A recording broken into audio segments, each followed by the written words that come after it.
ಕೂಡ ಕೊಟ್ಟಿದ್ದೀನಿ ನಾನು. ಮೊದಲಿನಿಂದಲೂ ಕೂಡ ಖಾಸಿಯಾಕ್ಕೆ ಬೆಂಬಲ ಕೊಟ್ಕೊಂಡು ಬಂದೇ ಇದ್ದೀನಿ. ಯಾವಾಗ ಕೊಟ್ಟಿಲ್ಲ ಹೇಳಿ ನೋಡೋಣ. ಏನಪ್ಪ? ಹಿಂದೇನೂ ಕೊಟ್ಟಿದ್ದೀನಿ, ಮುಂದೇನೂ ಕೊಡ್ತೀನಿ. ಯಾಕಂತಂದ್ರೆ ನಾವೆಲ್ಲರೂ ಕೂಡ ರಾಷ್ಟ್ರ ನಿರ್ಮಾಣದಲ್ಲಿ ಪಾಲುದಾರರಾಗಬೇಕು. ಬರೀ ಸರ್ಕಾರ ನಡೆಸೋರು ಅಷ್ಟೇ ಜವಾಬ್ದಾರಿ ಅಲ್ಲ. ಯಾರ್ಯಾರು ಉತ್ಪಾದನಾ ಪ್ರಕ್ರಿಯೆಯಲ್ಲಿ ಭಾಗವಹಿಸ್ತಕ್ಕಂಥ ಶಕ್ತಿ ಇದೆ ಅವರೆಲ್ಲರೂ ಕೂಡ ಮಾಡಬೇಕು. ಆಸಕ್ತಿ ಮತ್ತು ಶಕ್ತಿ. ಆಸಕ್ತಿ ಇದ್ದೇ ಹೋದ್ರೆ ಶಕ್ತಿ ಬರಲ್ಲ. ಆಸಕ್ತಿ ಇದ್ರೆ ಶಕ್ತಿ ಬಂದೇ ಬರ್ತದೆ, ಎಲ್ಲಿಂದಾರು ಬಂದೇ ಬರ್ತದೆ ಅಲ್ವಾ? ಆಸಕ್ತಿ ಇರಬೇಕು. ಸಣ್ಣ ಕೈಗಾರಿಕೆ ಮಾಡಬೇಕು, ಕೈಗಾರಿಕೆ ಮಾಡಬೇಕು ಅಂತಕ್ಕಂಥ ಆಸಕ್ತಿ ಇರಬೇಕು. ಆಸಕ್ತಿ ಇದ್ರೆ ಶಕ್ತಿ ಬಂದೇ ಬರ್ತದೆ. ಆ ಶಕ್ತಿಯನ್ನು ಬೆಳೆಸ್ಕೊಳ್ತಕ್ಕಂಥದ್ದು, ಆಸಕ್ತಿಯನ್ನು ಬೆಳೆಸ್ಕೊಳ್ತಕ್ಕಂಥದ್ದು ಅತ್ಯಂತ ಅವಶ್ಯ. ನಾವು 7 ಕೋಟಿ ಜನರಿಗೆ ಆರ್ಥಿಕವಾಗಿ ಸಾಮಾಜಿಕವಾಗಿ ಶಕ್ತಿ ತುಂಬಬೇಕಲ್ಲಪ್ಪ. ಇಲ್ಲದ ಸಮಾನತೆ ಸುಮ್ಮನೆ ಬಂದ್ಬಿಡ್ತದ? ಜಾತಿ ಸುಮ್ಮನೆ ಹೊಟ್ಟೋಯ್ತದ? ಈಗ ನೀವೆಲ್ಲ ವಿದ್ಯಾವಂತರಿದ್ದೀರಿ ಅಲ್ವಾ? ವಿದ್ಯಾವಂತರಲ್ಲ ಎಲ್ಲ? ಗೊತ್ತಿಲ್ಲ ನನಗೆ ಎಷ್ಟು ಜನ ಜಾತಿ ರಹಿತವಾಗಿದ್ದೀರಿ ಅಂತ ಗೊತ್ತಿಲ್ಲ ನನಗೆ. ಜಾತಿ ಇಲ್ದೇನೆ, ವರ್ಗ ಇಲ್ದೇನೆ ಇರ್ತಕ್ಕಂಥವ್ರು ಎಷ್ಟು ಜನ ಇದ್ದೀರಿ ಅಂತ ಗೊತ್ತಿಲ್ಲ. ಬಹಳ ಜನ ಇದ್ದೀರಿ ಅಂತ ಅನ್ಕೊಂಡಿದ್ದೀನಿ ನಾನು. ಖಂಡಿತ ಇದ್ದೀರಲ್ಲ, ಬಹಳ ಸಂತೋಷ. ಜಾತಿ ನೋಡಿ ಉದ್ಯೋಗ ಕೊಡಕ್ಕಾಗಲ್ಲ. ಯಾರಿಗೆ ಅರ್ಹತೆ ಇದೆ ಅಂತವ್ರಿಗೆ ಕೆಲಸ ಕೊಡಬೇಕು. ಅರ್ಹತೆ ಇಲ್ಲದವ್ರು ಕೂಡ ಅರ್ಹತೆಯನ್ನ ತುಂಬತಕ್ಕಂಥ ಕೆಲಸವನ್ನ ಮಾಡು ಅಲ್ವಾ? ಅದಕ್ಕೆ ಅಲ್ವಾ ಸ್ಕಿಲ್ ಡೆವಲಪ್ಮೆಂಟ್ ಟ್ರೈನಿಂಗ್ ಕೊಡೋದು. ಅದಕ್ಕೆ ಅಲ್ಲ ನಾನು ಅದಕ್ಕೆ ಹಿಂದೆ ಮುಖ್ಯಮಂತ್ರಿ ಆಗಿರುವಾಗ 2013ರಿಂದ 2018ರವರೆಗೆ ಮುಖ್ಯಮಂತ್ರಿ ಆಗಿರುವಾಗ ಈ ಸ್ಕಿಲ್ ಡೆವಲಪ್ಮೆಂಟ್ ಅಂತೇನೆ ಒಂದು ಹೊಸ ಇಲಾಖೆಯನ್ನ ಪ್ರಾರಂಭ ಮಾಡಿದೆ. ಸಪರೇಟ್ ಡಿಪಾರ್ಟ್ಮೆಂಟ್ ಅನ್ನ ಪ್ರಾರಂಭ ಮಾಡಿದೆ. ಈಗ ದೊಡ್ಡದಾಗಿ ಬೆಳೆದಿದೆ. ನಾವು ಸ್ಕಿಲ್ ಡೆವಲಪ್ಮೆಂಟ್ ಟ್ರೈನಿಂಗ್ ಕೊಡ್ತೀವಿ. ಯಾಕಂತಂದ್ರೆ ಇವತ್ತು ಮಾರುಕಟ್ಟೆನಲ್ಲಿ ಯಾವ ಯಾವ ಉದ್ಯೋಗಕ್ಕೆ ಡಿಮ್ಯಾಂಡ್ ಇದೆ ಅಂಥ ಉದ್ಯೋಗದಲ್ಲಿ ಟ್ರೈನಿಂಗನ್ನು ಕೊಡಬೇಕು ಅವರಿಗೆ. ಅಂಥ ಉದ್ಯೋಗದಲ್ಲಿ ಸ್ಕಿಲ್ ಡೆವಲಪ್ಮೆಂಟ್ ಆಗಬೇಕು. ಸ್ಕಿಲ್ ಡೆವಲಪ್ಮೆಂಟ್ ಆಗದೆ ಹೋದರೆ ಹೆಂಗಾಗ್ತದೆ?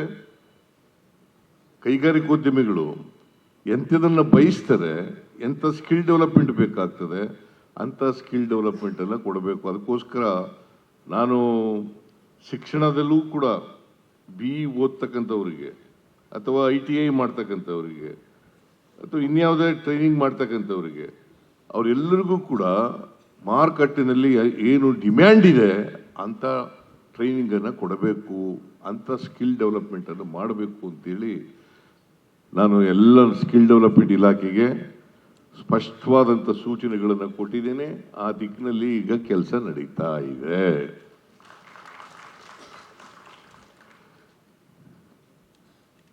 ಕರ್ನಾಟಕ ಈಗ ನಮ್ಮ ರಾಜ್ಯ ಇದೆಯಲ್ಲ, ಆರ್ಥಿಕವಾಗಿ ಬೆಳವಣಿಗೆ ಆಗ್ತಾ ಇದೆ. ನೀವು ಎಷ್ಟು ಜನ ಗೊತ್ತಿದೆ ಏನೋ ಗೊತ್ತಿಲ್ಲ, ಕರ್ನಾಟಕದಿಂದ ಕೇಂದ್ರ ಸರ್ಕಾರ ಎಷ್ಟು ತೆರಿಗೆ ಹೋಯ್ತದೆ ಅಂತ ಗೊತ್ತಾ ನಿಮಗೆ? ಎಷ್ಟು ಹೋಗುತ್ತಪ್ಪ ಜೈನು? ಎಷ್ಟೇ ಹೋಗುತ್ತೆ ಜೈನು? 4.5 ಲಕ್ಷ ಕೋಟಿ ಕರ್ನಾಟಕದಿಂದ ಇನ್ಕಮ್ ಟ್ಯಾಕ್ಸು, GST, ಪೆಟ್ರೋಲ್ ಮೇಲೆ, ಡೀಸೆಲ್ ಮೇಲೆ, ಕಾರ್ಪೊರೇಟ್ ಟ್ಯಾಕ್ಸು ಎಲ್ಲ ಇಲ್ಲಿಂದ ಕಲೆಕ್ಟ್ ಆಗೋದು ಕರ್ನಾಟಕದಿಂದ 4.5 ಲಕ್ಷ ಕೋಟಿ. ನಮ್ಗೆ ವಾಪಸ್ ಎಷ್ಟು ಬರ್ತದೆ ಗೊತ್ತಾ? 65ರಿಂದ 70 ಸಾವಿರ ಕೋಟಿ ನಾವು ಫೆಡರಲಿಸಮ್ ಒಪ್ಕೊಂಡಿದ್ದೀವಿ, ಯೂನಿಯನ್ ಆಫ್ ಸ್ಟೇಟ್ಸ್ ಒಪ್ಕೊಂಡಿದ್ದೀವಿ. ಹಾಗಂತೇಳಿ ಕರ್ನಾಟಕಕ್ಕೆ ಅನ್ಯಾಯ ಆಗಬಾರ್ದಲ್ವಾ? ಮತ್ತೆ ಅಭಿವೃದ್ಧಿ ಆಗಬೇಕು ಅಂತಂದ್ರೆ ಹೆಂಗೆ ಅಭಿವೃದ್ಧಿ ಆಗುತ್ತೆ? 4.5 ಲಕ್ಷ ಕೋಟಿ ನಾವು ತೆರಿಗೆ ಕೊಟ್ಬಿಟ್ಟು ನಾವು ಬರೀ 65,000 ಕೋಟಿ ಮಾತ್ರ ವಾಪಸ್ ಬಂದರೆ, ಕೇಂದ್ರದಿಂದ ನಮ್ಗೆ ವಾಪಸ್ ಬಂದರೆ ಅಭಿವೃದ್ಧಿ ಹೆಂಗಾಗುತ್ತೆ? ಪರ್ ಕ್ಯಾಪಿಟಲ್ ಇನ್ಕಮ್ ಹೆಂಗೆ ಜಾಸ್ತಿ ಆಗುತ್ತೆ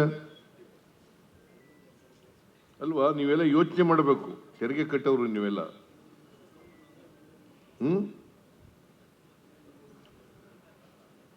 ₹100 ಕೊಟ್ಟರೆ ನಮಗೆ 14ರಿಂದ 15 ರೂಪಾಯಿ ವಾಪಸ್ ಬರ್ತದೆ. ₹100 ನಾವು ಕೊಟ್ಟರೆ ಕೇಂದ್ರ ಸರ್ಕಾರಕ್ಕೆ ನಮಗೆ ಬರತಕ್ಕಂಥದ್ದು 14ರಿಂದ 15 ರೂಪಾಯಿ. 15% ಕರೆಕ್ಟು. 14ರಿಂದ 15 ರೂಪಾಯಿ ಬರ್ತದೆ ವಾಪಸ್. ಸಾಕಾ? ಸಾಕೇನ್ರಿ? ನೀವು federal structure cooperative federal structure ಅಂತ ಪಾಪ ನರೇಂದ್ರ ಮೋದಿ ಅವರು ಹೇಳ್ತಾರೆ. ಇದನ್ನ ಕೋಆಪರೇಷನ್ ಇದು. ಅದಕ್ಕೆ ನಾನೇನು ಹೇಳೋದು, ನೀವು ತೆರಿಗೆ ಕಟ್ತೀರಲ್ಲ, ನಿಮ್ಮ ತೆರಿಗೆ ಕರ್ನಾಟಕಕ್ಕೂ ಕೂಡ ಹೆಚ್ಚು ಬರಬೇಕಲ್ವಾ? ನೀವು ಕಟ್ತಕ್ಕಂಥ ತೆರಿಗೆ, ಯಾರ್ಯಾರು ತೆರಿಗೆದಾರರಿದ್ದಾರೆ ಅವ್ರು ಕಟ್ತಕ್ಕಂಥ ತೆರಿಗೆನಲ್ಲಿ ನಮ್ಮ ಪಾಲು ಇರಬೇಕಲ್ವೇನಪ್ಪ? Karnataka is an independent state. ಅಭಿವೃದ್ಧಿ ಆಗಬೇಕಲ್ಲ. ನೀವು ಒಂದು ಕಡೆ ಉದ್ಯೋಗ ಕೊಡತಕ್ಕಂಥದ್ದು, ಇನ್ನೊಂದು ಕಡೆ ರಾಷ್ಟ್ರ ನಿರ್ಮಾಣ ಮಾಡ್ತಕ್ಕಂಥವ್ರು, ಅದ್ರ ಜೊತೆಗೆ ತೆರಿಗೆ ಕೊಡ್ತಕ್ಕಂಥದ್ದು. ತೆರಿಗೆ ಯಾಕೆ ಕೊಡೋದು ನೀವು?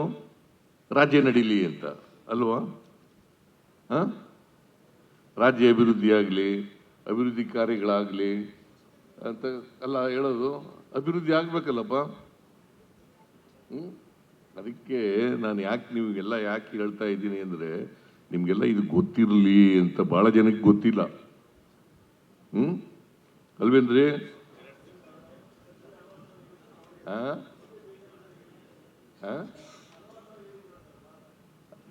ಇಲ್ಲಿ ಭಾಳ ಜನಕ್ಕೆ ಗೊತ್ತಿಲ್ಲಯ್ಯ, ನಿನಗೆ ಗೊತ್ತದೆ.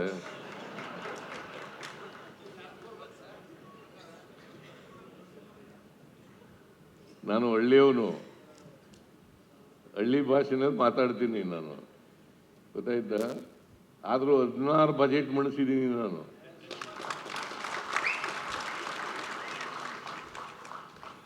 16 ಬಜೆಟ್ಗಳು ಮಂಡಿಸಿದ್ದೀನಿ.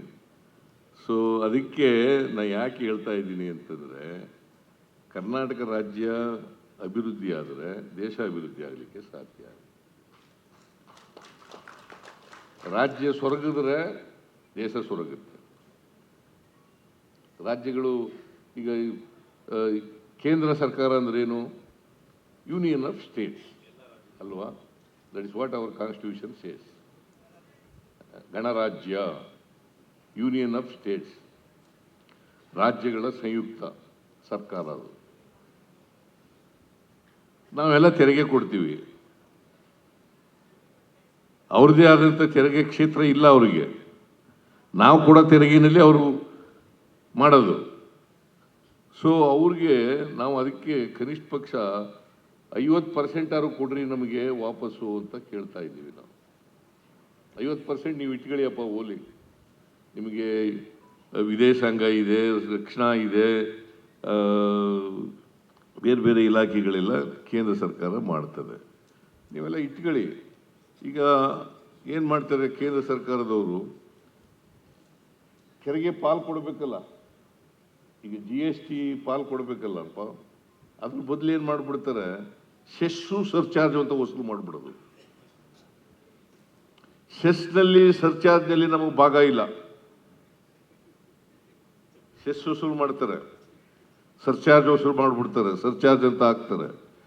ಆ ಸೆಸ್ಸು ಮತ್ತು ಸರ್ಚಾರ್ಜ್ ಇದೆಯಲ್ಲ, ಅದರಲ್ಲಿ ನಮಗೆ ಭಾಗ ಬರೋಲ್ಲ. ಎಲ್ಲ ಕೇಂದ್ರ ಸರ್ಕಾರನೇ ಇಟ್ಕೊಂಡು